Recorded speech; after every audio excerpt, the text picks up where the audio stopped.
ఈరోజు మనకు సంబంధించిన మిత్రులు కావచ్చు, బంధువులు కావచ్చు, చాలామంది వాళ్ళ పిల్లల పెళ్ళిళ్ళు చేయాలన్నా, శుభ కార్యక్రమాలు ఏమైనా చేయాలి అని అంటే మన ప్రాంతం కాకుండా రాజస్థాన్కో లేకపోతే ఇతర దేశాల్లోకి వెళ్ళి అక్కడ కార్యక్రమాలు చేసుకుంటున్నారు.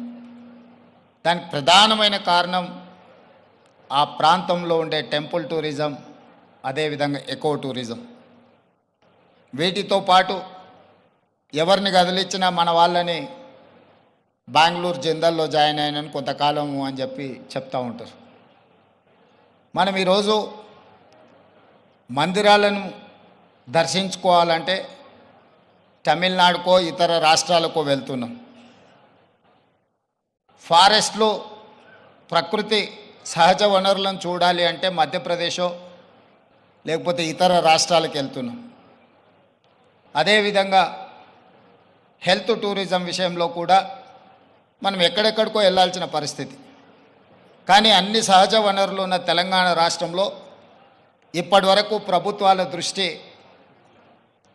ఈ హెల్త్ టూరిజం మీద, ఎకో టూరిజం మీద, టెంపుల్ టూరిజం మీద ఫోకస్ లేకపోవడం వల్ల అద్భుతమైన ఆలయాలు ఉన్న తెలంగాణ రాష్ట్రం, అది 1000 స్తంభాల గుడి కావచ్చు, యునెస్కో గుర్తింపు పొందిన రామప్ప మందిరం కావచ్చు, లేకపోతే శ్రీశైలం కావచ్చు, రాజన్న వేములవాడ రాజన్న మందిరం కావచ్చు, ఇట్లాంటి చాలా మందిరాలు, ప్రపంచ ప్రఖ్యాతిగాంచిన మందిరాలు మన దగ్గర ఉన్నాయి.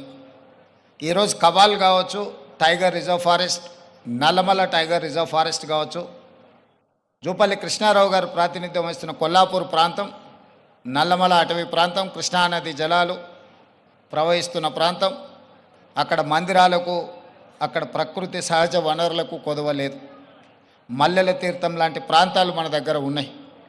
కానీ వీటికి ఇవ్వాల్సినంత ప్రాధాన్యత, తీసుకురావాల్సినంత గుర్తింపు తీసుకురాకపోవడం వల్ల మన రాష్ట్రంలో temple tourism, eco tourism, health tourism వెనుకబడుతున్నది. ఈరోజు ఎకో టూరిజంలో టూరిజం పాలసీని ఈ మధ్యలోనే శాసనసభలో మనం చర్చించినాం. దానికి మంత్రి జూపల్లి కృష్ణారావు గారే ఆ పాలసీ తయారులో కీలక పాత్ర పోషించారు. రాబోయే కొద్ది రోజుల్లో టూరిజం పాలసీని తీసుకొచ్చి టూరిజం పాలసీలో ఎకో టూరిజంను ప్రోత్సహించాలని ఈరోజు మన ప్రభుత్వం ముందుకు వెళ్తున్నది. కానీ ప్రభుత్వానికంటే ముందే ఎకో టూరిజం ఈరోజు రామదేవరావు గారి ఏర్పాటు చేసిన 150 ఎకరాలలో ఒక అద్భుతాన్ని సృష్టించిండు. ఈ అద్భుతం వారికి ఒక్కరికి ఆదాయం తెచ్చిపెట్టేది కాదు, రాష్ట్రానికి కూడా ఆదాయం తెచ్చిపెడుతుంది, రాష్ట్రానికి కూడా గుర్తింపు, గౌరవం తెచ్చిపెడుతుంది.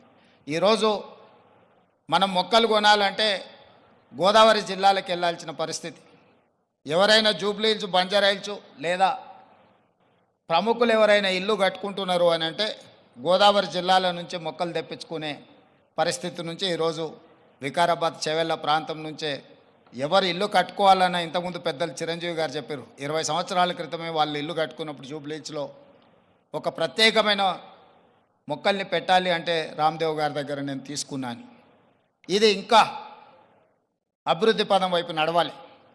ఈరోజు ఇక్కడ జరిగిన అభివృద్ధి ఇక్కడ మన కళ్ళకు కనిపిస్తున్నది 30%. నేను అనుకోవడం ఇంకొక సంవత్సరంన్నర తర్వాత ఇది ఒక అద్భుతమైన పర్యాటక క్షేత్రంగా మారుతుంది అనడంలో ఎలాంటి సందేహం లేదు. ఖచ్చితంగా ఇది ఆ దిశగా రాణిస్తుంది. ఇక్కడ మేము కొంతనే చూసినాం, మిగతా ఏర్పాట్లు కూడా అద్భుతంగా చేస్తున్నారు. దీంతో పాటు ఇంతకుముందే మా యాదయ్య గారు చెప్తున్నారు, వికారాబాద్కి హవా లాఖో రూపాయిక దవా అని. వికారాబాదులో ఉన్న అడవిని ఆనాడు నిజాం సర్కార్ మెడిసినల్ ప్లాంట్స్ పెట్టి మీకు మొత్తం తెలంగాణ రాష్ట్రంలో ఉండే టెంపరేచర్ కంటే చిరంజీవి గారు వికారాబాద్లో వికారాబాద్ అటవీ ప్రాంతంలో 2-3% టెంపరేచర్ తక్కువ ఉంటుంది. లెప్రసీ వచ్చిన వాళ్ళని వీళ్ళని తీసుకొచ్చి ఇక్కడ వికారాబాద్ ప్లాంటేషన్ అక్కడ వదిలేస్తే 2 monthsలో ఆటోమేటిక్ ఏ ట్రీట్మెంట్ అవసరం లేదు. ఇక్కడ ఉండే ప్రకృతి సహజ వనరుల వల్ల వాళ్ళకి ఆ రోగం నివారించబడుతుంది. గతంలో మెడికల్ ట్రీట్మెంట్ లేనప్పుడు ఎవరికైనా లెప్రసీ వస్తే వాళ్ళ కుటుంబ సభ్యులను ఇక్కడ తీసుకొచ్చి వికారాబాద్లో వదిలేస్తే 2-3 నెలల తర్వాత వాళ్ళని మళ్ళీ తీసుకెళ్తే వాళ్ళు టీబీకి సంబంధించి ఏ సమస్య వచ్చినా ఇక్కడ కుటుంబ సభ్యులను వదిలేసిపోతే 2-3 నెలలలోనే ఆటోమేటిక్ ఇక్కడున్న ప్రకృతి సహజ వనరులతో వాళ్ళకి తగ్గిపోయేది. అంటే ఈ ప్రాంతానికి ఒక ప్రత్యేకత ఉన్నది. అందుకే ఈరోజు జిందాల్ లాంటి వాటికి ఎక్కడికో వెళ్ళడం కాదు, ఇక్కడనే పెద్ద పరిశ్రమలకు సంబంధించిన వ్యక్తులు తొందరలోనే ఇక్కడ పెద్ద ఎత్తున ఏర్పాటు చేయబోతున్నారు వికారాబాద్ ప్రాంతంలో. మొన్ననే దావోస్లో అగ్రిమెంట్ చేయడం జరిగింది. తొందరలో వికారాబాద్ ప్రాంతాన్ని ఎకో టూరిజంలో పూర్తి స్థాయిలో అభివృద్ధి చెయ్యాలని ప్రభుత్వం ఏదైతే అనుకుంటుందో ఒక అడుగు ముందు ప్రభుత్వానికంటే రామ్దేవ్ గారు వేసి ఇంత మంచి వ్యవస్థని ఇక్కడ ఏర్పాటు చేసిండు. తొందరలో ఈ ప్రాంతం యొక్క అభివృద్ధికి ఇది ఒక ప్రాతిపదిక అవుతుంది. అందుకే ఈరోజు ఈ నిర్వాహకులను రామ్దేవ్ గారిని మనస్ఫూర్తిగా తెలంగాణ రాష్ట్ర ప్రభుత్వం అభినందిస్తుంది. ఇంకా రావాలి ఇట్లాంటి పర్యాటక క్షేత్రాలు. ఇదొక వ్యాపార కేంద్రంగా కాకుండా పర్యాటక క్షేత్రంగా కూడా రాణిస్తుంది అనడంలో ఎలాంటి సందేహం లేదు.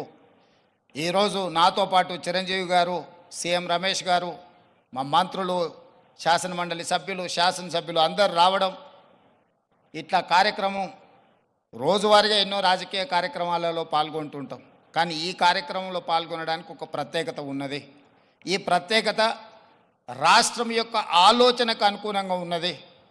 ఈరోజు రాష్ట్ర ప్రభుత్వం ఏదైతే ఎకో టూరిజం పాలసీలో ఇలాంటి పార్కులు మేము డెవలప్ చేయాలనుకుంటున్నామో, రాబోయే రోజుల్లో ఖాళీ వరి పండించడమే కాదు, ఇతర కమర్షియల్ క్రాప్స్ వైపు ఈరోజు వనాలు, ప్రకృతి వనాలను పెంచడానికి కూడా రైతులను ప్రోత్సహించడానికి ప్రభుత్వం వైపు నుంచి ప్రణాళికలు ఉన్నాయి. వాళ్ళందరికీ కూడా ఇలాంటి వ్యాపార కేంద్రాలు ఉంటే రైతులు పెంచే మొక్కల్ని కొనుగోలు చేయడానికి అవకాశం ఉంటుంది. 1,000,000 మొక్కల్ని తెలంగాణ రాష్ట్ర ప్రభుత్వం పెట్టాలంటే ఎక్కడనో అక్కడ గ్రామాల దగ్గర ఆ మొక్కల్లో పెంపడానికి క్షేత్రాలు ఇస్తున్నాం. కానీ 6 నెలలు సంవత్సరమే పెంచితే అవి మేము నాటినప్పుడు 20-30% కంటే ఎక్కువ బ్రతకడం లేదు. అందుకే రాబోయే రోజుల్లో మా మంత్రి గారికి సూచన చేస్తున్నా, అదేవిధంగా ఫారెస్ట్ మినిస్టర్ గారికి కూడా నేను ఆదేశాలు ఇస్తా. 2-3 సంవత్సరాలు పెంచిన మొక్కల్ని తీసుకెళ్ళి నాటితే మొక్కలు బతకడానికి ఎక్కువ అవకాశం ఉంటుంది. కానీ మరి రైతు 2-3 సంవత్సరాల ఆదాయం లేకుండా ఉండాలి అని అంటే రైతు బ్రతకం కూడా కష్టమవుతుంది. అందుకే దానికి తగ్గట్టుగా ధర చెల్లించి రాష్ట్ర ప్రభుత్వమే కొనుగోలు చేసి రాష్ట్ర ప్రభుత్వం నాటే హరితహారం మొక్కల్ని 3 సంవత్సరాలు 4 సంవత్సరాలు పెంచిన పెద్ద మొక్కల్ని నాటితే అది ఒక్క సీజన్లో మనం కాపాడుకోగలిగితే చాలు, అది తప్పకుండా చెట్టుగా వృక్షంగా మారే అవకాశం ఉంటుంది. అందుకే రాబోయే రోజుల్లో ప్రభుత్వం యొక్క విధి విధానాలను చర్చించుకొని వాటిని సవరించుకొని తెలంగాణ రాష్ట్రాన్ని ఒక ప్రకృతి వనంగా మార్చాలని. అక్కడ రామయ్య గారు ఉన్నారు, ఒక సామాన్యమైన రైతు. మీరందరూ వారు ఎవరో అనుకోవచ్చు. రామయ్య గారు ఆయన ఒక వ్యవసాయ కుటుంబం నుంచి వచ్చి మొక్కలు నాటే కార్యక్రమంలో భారత ప్రభుత్వం వారికి పద్మశ్రీ అవార్డు ఇచ్చింది. చిరంజీవి గారు రాణిస్తే చిరంజీవి గారికి పద్మభూషణ్ ఏ విధంగా ఒక రంగంలో రాణిస్తే ఇచ్చిండ్రో, ఒక రైతుకు కూడా మొక్కలు నాటడంలో రాణించినందుకు రామయ్య గారికి ఆ గుర్తింపు వచ్చింది. ఖమ్మం జిల్లాలో ఒక మారుమూల ప్రాంతంలో ఉండే ఒక వ్యవసాయ రైతు మొక్కలు నాటడం వల్ల పద్మశ్రీని సాధించిండు.